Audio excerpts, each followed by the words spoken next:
അടുത്തതൊരു gathering photo ആണ്. ഇതിന്റെ നമ്പർ വരുന്നത് P952 ആണ്. ഈ ഒരു ഫോട്ടോ നോർമൽ ഫോട്ടോ പോലെ തന്നെയാണ് ഏകദേശം കാണാനുള്ളത്. പക്ഷെ ഇതിന്റെ ബാക്കിൽ ഒരു സ്ക്രൂ ഉണ്ട് കേട്ടോ. നമുക്ക് അതിങ്ങനെ ടൈറ്റ് ചെയ്യാനും ലൂസ് ചെയ്യാനും പറ്റും. ഇതിനും 40 റുപ്പീസ് തന്നെയാണ് റേറ്റ് വരുന്നത്. ഇവിടെ ഈ സ്ക്രൂ ലൂസ് ചെയ്തിട്ടാണ് ഫോട്ടോ മാറ്റേണ്ടത്. അങ്ങനെ ഞാൻ നോർമൽ ഫോട്ടോ മാറ്റിയിട്ട് ഗ്യാതറിംഗ് ഫോട്ടോ എടുക്കുകയാണ്.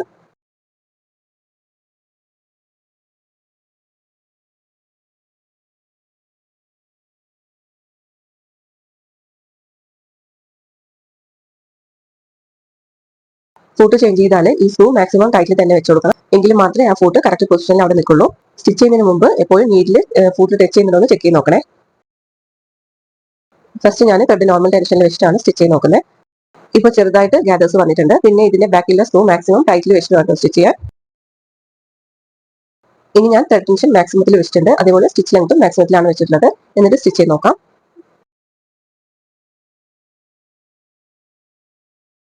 ത്രെഡ് ടെൻഷൻ മാക്സിമത്തിൽ വെച്ച് സ്റ്റിച്ച് ചെയ്തിട്ടും ഇതുപോലെയാണ് ഗ്യാദേഴ്സ് കിട്ടിയിട്ടുള്ളത്.